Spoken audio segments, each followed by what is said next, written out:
大家好，欢迎来到静子说事儿，一起聊聊今天的时事。江学勤教授分析了美伊之战的终局。美国和伊朗的策略核心是完全冲突的。伊朗从来都不寻求在战争中击败美国，为什么？伊朗希望通过外部的被攻击，让国内的人民更加团结。时间越久，对其越有利。时间对他们来说至关重要。而美国则是完全相反。美国的政权只有4年，2年还有中期选举，人民期盼稳定的生活，经济的增长，所以美国政客是希望快速解决问题，并且越久，国内的动荡风险会越大，内部的动乱和外部的战争会使美国摇摇欲坠。接下来详细听他的解析。So let me tell you something that most people get completely wrong when they think about military power. They assume that the strongest army always wins. That the country with the biggest budget, the most advanced weapons, the most aircraft carriers, that country will always come out on top. And on the surface, that logic makes total sense. Why wouldn't it? But here's where it gets interesting. And honestly, this idea flipped my entire understanding of how wars actually work. The United States has the most powerful military in the history of human civilization. I am not exaggerating when I say that. The budget alone is larger than the next 10 countries combined. The technology is generations ahead of most rivals. The global network of bases, the satellite intelligence systems, the nuclear arsenal, the carrier strike groups, it is genuinely unlike anything the world has ever seen before. If you put America in a direct conventional war against almost any other nation on earth, it is not even a close contest. It will be over very quickly. And yet, Iran is still standing. Iran has been under enormous pressure from Washington for decades. Sanctions, threats, proxy conflicts, assassinations of top military figures. And still, the Iranian government operates. Still, the Iranian military builds and develops. Still, Tehran refuses to simply collapse the way Washington would prefer. How does that happen? How does a country with a fraction of the military budget, far older equipment, and no nuclear deterrent manage to survive in a permanent standoff with the most powerful nation in history? The answer is that Iran is not trying to win the way America defines winning. Iran is playing an entirely different game. And once you understand that distinction, everything about their strategy starts to make sense. Think about it this way. Imagine two people in a fight. One person is a professional heavyweight boxer. Big, strong, fast, trained for years. The other person is smaller, lighter, far less powerful in a direct confrontation. If they fight in a boxing ring, following boxing rules, the smaller person loses every single time. It is not even close. But now imagine the fight moves out of the ring, into a dark alley, into a crowded market, into a building the smaller person has lived in for 20 years and knows like the back of their hand. Suddenly the rules change. Suddenly the boxer's power and training become less relevant. And suddenly the person who knows every corner of that environment has a real advantage. That is the concept of asymmetrical warfare. And it is not a new idea. Weaker powers have been using it against empires for thousands of years. The idea is simple. You do not fight on the stronger power's terms. You reshape the battlefield until their strengths become liabilities. And here is something that makes this more than just theory. In 2002,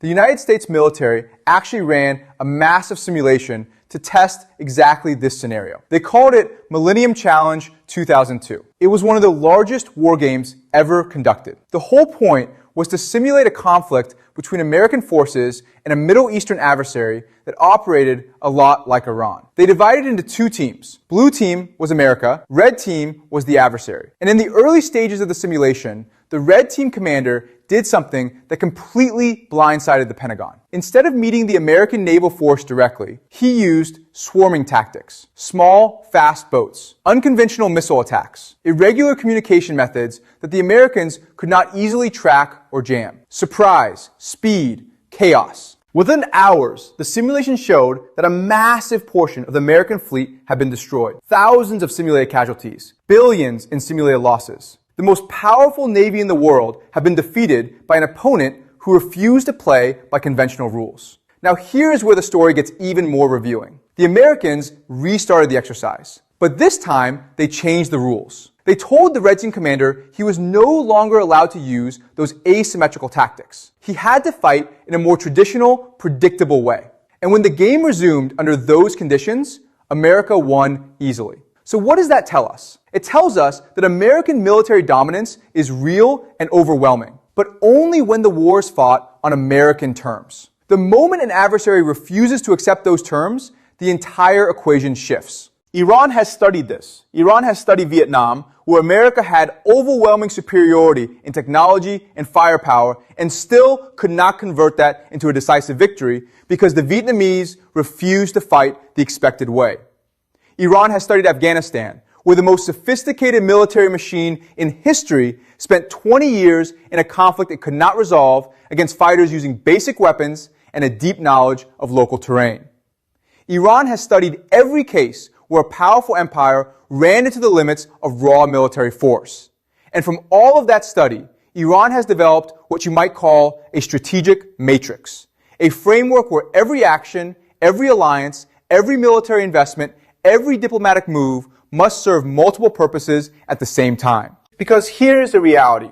Iran cannot afford to waste resources. If you are a smaller power facing a superpower, every single move has to be efficient. You cannot make gestures. You cannot spend political capital on actions that only serve one purpose. Everything has to work on at least 2 or 3 levels simultaneously. So what are those levels? What is Iran actually trying to achieve with this matrix? The first thing is internal cohesion. If a conflict begins, if bombs start falling or American ships enter the Gulf in an aggressive posture, Iran needs its population to unite rather than fracture. And this matters enormously. One of the ways that outside powers break regimes is by turning the population against its own government during a crisis. If the Iranian people believe they are under attack, survival instinct kicks in. National identity becomes the dominant force. The government becomes harder to destabilize from within. So every action Iran takes is partly designed to reinforce the idea that this is a fight for survival, not a fight between competing political systems. The second level is alliance building. Iran cannot stand alone. No country can. And so for decades, Iran has been cultivating relationships across the region and beyond. Hezbollah in Lebanon, the Houthis in Yemen, various militia networks in Iraq and Syria, relationships with Russia and China at the diplomatic level. These are not random. Each relationship is a node in a network designed to complicate American calculations. If attacking Iran means triggering responses across multiple countries simultaneously, the cost of that attack increases dramatically. Suddenly, Washington is not just thinking about one conflict, it is managing a region on fire. The third level is the battle for global opinion. This is one the United States often underestimates, and Iran takes very seriously. Wars in the modern era are not only won on battlefields. They are won or lost in the court of international public opinion, at the United Nations, in the media, in the streets of cities around the world where people protest or support. If Iran can consistently frame any conflict as a case of a smaller country defending itself against imperial aggression, the political cost for Washington goes up. Congressional support becomes harder to maintain. Allied countries become reluctant to participate. The moral narrative matters. And the fourth level is strategic attrition. Not destroying America, not humiliating America in some single dramatic confrontation, but exhausting America, slowly raising the cost of engagement over time, making the calculation in Washington shift from we can win this to is this worth it? Economic disruption through pressure on oil shipping routes. Psychological pressure through the threat of missile attacks on American bases in the region. The constant low-level friction that drains resources, attention, and political will. Now here is the key insight. This entire strategy depends on one concept more than any other, and that concept is patience. America is a democracy. American presidents face elections every 4 years. Public opinion shifts. Media cycles move fast. Budgets are debated annually. The political system creates pressure for quick results. Voters do not want to hear that a conflict might take a decade to resolve. Iran is playing on a completely different timescale. The Iranian strategic establishment thinks in terms of decades. They have been developing this approach since the revolution in 1979. They are not looking for a quick win. They are looking for a situation where America eventually decides the cost of continued pressure is too high, where Washington calculates that the resources being spent to maintain maximum pressure on Iran could be better used elsewhere, where the political will in the United States simply runs out. And if you look at history, that is actually how many asymmetrical conflicts end, not with the weaker side winning a decisive battle, but with the stronger side exhausting itself and withdrawing.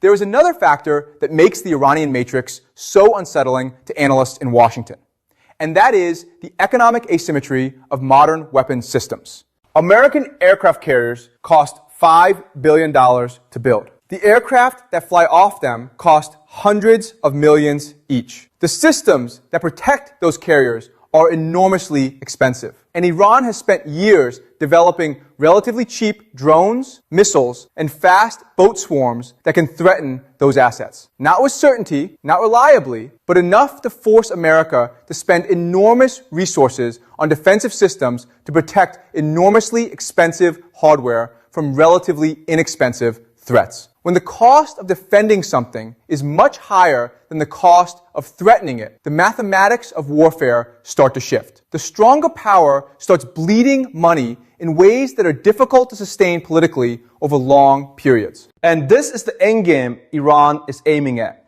Not a dramatic military victory, but a strategic environment where the cost of confronting Iran consistently outweighs the benefit, where Washington ultimately concludes that some form of accommodation is preferable to permanent, draining conflict. The most important thing to understand about all of this is the timing. The strategy does not begin when the shooting starts. It begins years before. Every alliance built, every missile developed, every diplomatic relationship cultivated, every narrative crafted for international audiences, all of it is preparation. By the time any actual conflict becomes visible to the world, the strategic environment has already been shaped over years or even decades. That is why analysts who look only at the balance of conventional military forces are missing the point entirely. Raw military power matters. It matters enormously.